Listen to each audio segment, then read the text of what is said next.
संघर्ष से सफलता की कहानी स्वयं चयनित अधिकारियों की जुबानी।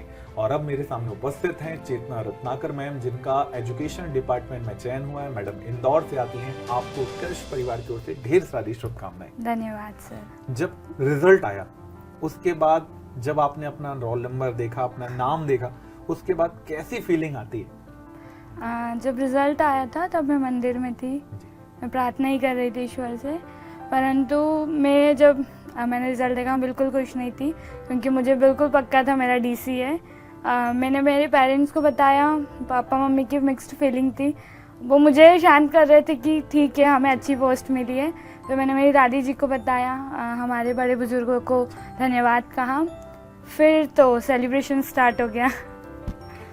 आप एक महिला हैं, आप इंदौर से ही आती हैं, बट ऐसे कई मध्य प्रदेश में इलाके हैं जहां महिलाओं को आगे नहीं बढ़ने दिया जाता, उन पे भरोसा ही नहीं किया जाता।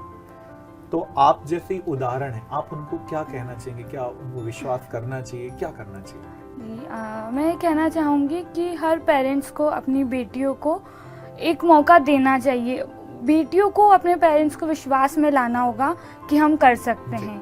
अपने रिजल्ट्स के थ्रू उन्हें विश्वास में लीजिए, अपने आत्मविश्वास के थ्रू उन्हें विश्वास में लीजिए, और यकीन मानिए अगर आप एक मौका उन्हें देंगे तो वो आपको बहुत ऊंचाई पर ले जाके बिठा सकती हैं। इतना पावर होता है उनमें। यहाँ मैडम खुद बैठी हुई हैं, आसमान में बेटियां पहुंच चुकी हैं, तो भरोसा एक बार जरूर कीजिए। देखिएगा बेटियां आपको जरूर, आपके जो विश्वास आपने किया, जो भरोसा आपने किया, वो जरूर उस पे 100% सुनिश्चित सफलता आपको दिलाकर जरूर निकालेंगी। एक विडंबना रहती है कि आंसर राइटिंग तैयारी तो कर ली, आंसर राइटिंग कब से करें?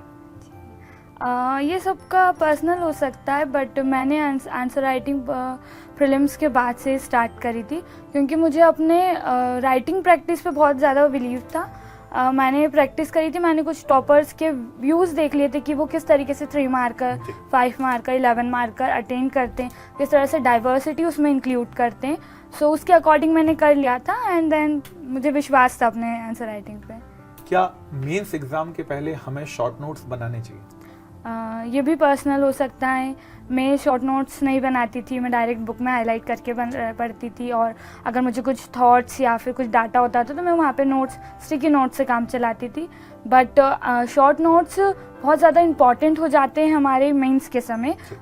वो 6 दिन आपका माइंड बिल्कुल 3 घंटे वहाँ पे आप बिता के आए हैं, और आपके पास जो बचे हुए 7-8 घंटे उसमें आपको पूरा रिवीजन करना है, तो उसमें शॉर्ट नोट्स बहुत बड़ी भूमिका निभा सकते हैं। बिल्कुल। क्या कभी ऐसा लगा इस तैयारी के दौरान, जो कि प्रीलिम्स है, मेंस है, इंटरव्यू 3 चरण है, तो क्या कभी ऐसा लगा कि नहीं, अब नहीं हो रहा? ऐसा मुझे नहीं लगा, क्योंकि मेरे पापा हमेशा मुझ पे बहुत प्राउड करते, और मेरे पापा की दिखाई हुई राह थी, तो मुझे रुकने का तो कोई सवाल ही नहीं था। कभी ऐसा महसूस नहीं हुआ, और मुझे ये भी था कि मैं फर्स्ट अटेम्प्ट है और मैं क्लियर करती जा रही हूँ, तो मैं कर लूँगी, ये था मुझे हमेशा। क्या सिविल सेवा में कोचिंग का इम्पोर्टेंस योगदान होता है? देखिए, अगर आपको लगता है कि आपको गाइडेंस की आवश्यकता है और आपको डायरेक्ट निकलना है बिना रुके हुए, तो आपको कोचिंग ले लेना चाहिए। बिल्कुल, मैंने कोचिंग का महत्व समझा है, मैंने गई थी कोचिंग, और यदि आपको वाकई में बिना रुके डायरेक्ट निकलना है तो आपको ले लेना चाहिए कोचिंग। उत्कर्ष का इंटरव्यू बोर्ड और फाइनल का इंटरव्यू बोर्ड कैसा एक यादगार पल दिखाता है? जी, उत्कर्ष में मैंने मेरा फर्स्ट मॉक दिया था, और बहुत ज़्यादा मेरे से इंदौर के क्वेश्चन कवर किए गए थे। मेरा बीएससी कंप्यूटर साइंस पे था, उस पे क्वेश्चन कवर किए गए थे, और इससे ही लगभग 70% क्वेश्चन मुझे एक्चुअल इंटरव्यू में भी पूछे गए थे। तो मेरा एक्सपीरियंस बहुत वाइब्रेंट था। आई थिंक बहुत अच्छा अनुभव रहा मेरा। मुझे सर ने कहा भी था कि चेतना, आप आपका जो एक्चुअल है, आपने बहुत अच्छे से तैयारी कर रखा है, बट आप ये वहाँ पे जाके शो करिए, आपको बहुत ज़्यादा बेनिफिट मिलेगा। बिल्कुल सही है। आने वाले जो प्रीलिम्स एग्जाम है, इसके लिए विद्यार्थियों के लिए कुछ टिप्स आपकी ओर से? जी, सबसे पहले तो सिलेबस को कंप्लीट करना, और उसी जो भी आपने जिस भी रिसोर्स से पढ़ा उसको मल्टीपल रिवीजन करना। एकमात्र मंत्र है सक्सेस का, मल्टीपल रिवीजन और आंसर राइटिंग प्रैक्टिस। चलिए, ये थी चेतना मैम, जिनके साथ हमने देखा इनके संघर्ष से सफलता की कहानी और स्वयं चयनित अधिकारी की जुबानी।